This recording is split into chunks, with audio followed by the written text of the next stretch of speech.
Hello दोस्तों, आप लोग कैसे हैं?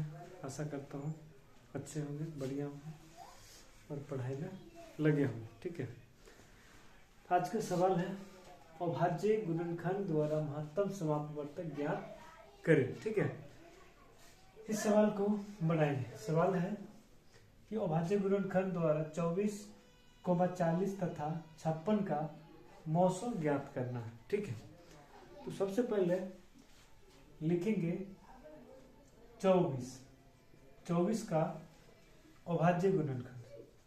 अभाज्य गुणनखंड 24 का अभाज्य गुणनखंड सबसे पहले निकालेंगे। तो गुणनखंड का मतलब होता है, अभाज्य गुणनखंड का मतलब होता है छोटा छोटा रूप में कोई भी संख्या को तोड़ना।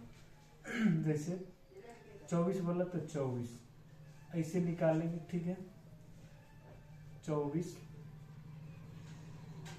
2 से लगाओ कितना हो जाएगा 12, 2 से 12। उसके बाद 2 से फिर भाग देगा 24 में, 24 में भाग दिए तो कितना होगा 12। फिर 2 से भाग देगा तो 6 हो जाएगा। फिर 2 से भाग देगा 3 हो जाएगा, 2 तिया 6।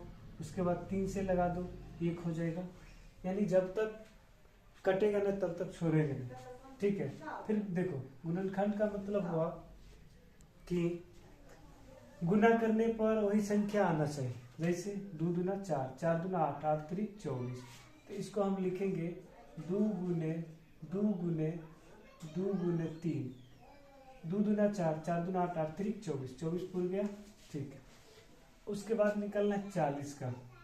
उसके बाद फिर लिखेंगे 40 का अभाज्य, 40 का अभाज्य गुणनखंड, 40 का अभाज्य गुणनखंड, 40 का अभाज्य गुणनखंड लिख दिए। ठीक है, उसके बाद 40 को निकालने का तरीका ऐसे गुणनखंड कर लेते हैं।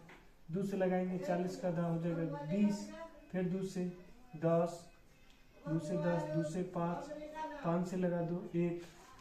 अब इसको गुणनखंड के रूप में लिख दो। 2 कितना 2 है लिख देते, इधर वाला पार्ट जो होता है ना उसको यहाँ पर लिख देंगे। ठीक है, तो 2 गुने 5। ठीक है, तो 2 दूना 4, 4 दूना 8, 8 पंचे 40। तो 40 पूर गया। गुना करने पर वही संख्या आना चाहिए। ठीक है, गुणनखंड का मतलब। अब ये बच गया 56। ठीक है, 56 में यहाँ पर लिखेंगे 56 का अभाज्य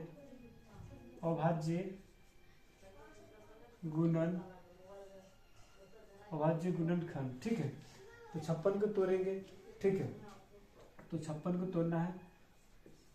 ठीक, ऐसे तोड़ो, 2 से लगाओ, 2 से लगाओ, 2 दूना हो जाएगा, 2 दूना 4, इधर 1 जाएगा 16, तो 2 8 16, 28, 28 दूना होता है 56। उसके बाद फिर 2 से लगाओ 14। ठीक है, फिर 2 से लगा देगा हो जाएगा 7, फिर 7 से लगाओ, 7 से लगाएगा कितना होगा 1। ठीक है, अब क्या करेंगे लिख देंगे 2 गुने 2 गुने 7, 2 गुने क्या 2 है 3 2 है। ठीक है, 3, तो 2 गुने 7, 2 दूना 4, 4 दूना 8, 8 7 56, 56 पूर गया।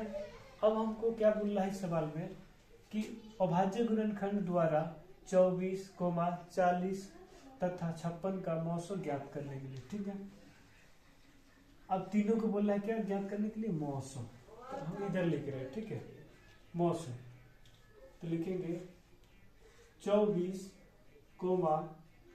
40 और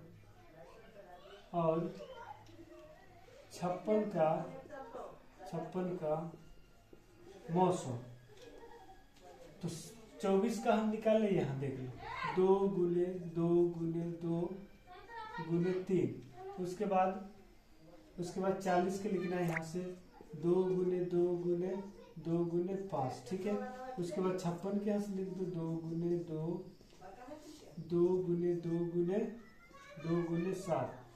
ठीक है, अब अभाज्य गुणनखंड विधि द्वारा मौसम ज्ञात करने के लिए बोला है। ठीक है, लेकिन इसमें क्या होता है मौसम हो जाएगा कॉमन पार्ट को लेते हैं, बाकी बात जो बचेगा उसको छोड़ देंगे, ठीक है। जो कॉमन आएगा उसी को लिखेंगे, जो बच जाएगा उसको छोड़ देंगे, ठीक है। देखिए यहाँ भी 2 है, यहाँ भी 2 है, इस सब में 2 मैच कर रहा है, सब 2 मिलन है, ठीक है। ये तीनों लाइन में 2 मिला हुआ है, मतलब तीनों में कॉमन क्या है, तीनों में कॉमन क्या है 2, लिख दिए।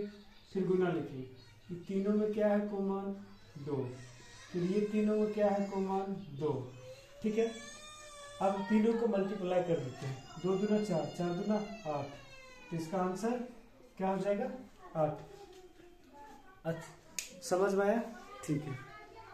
समझ में आया तो लाइक कर दीजिएगा, शेयर और सब्सक्राइब कर दीजिएगा, ठीक है। All the best, thank you.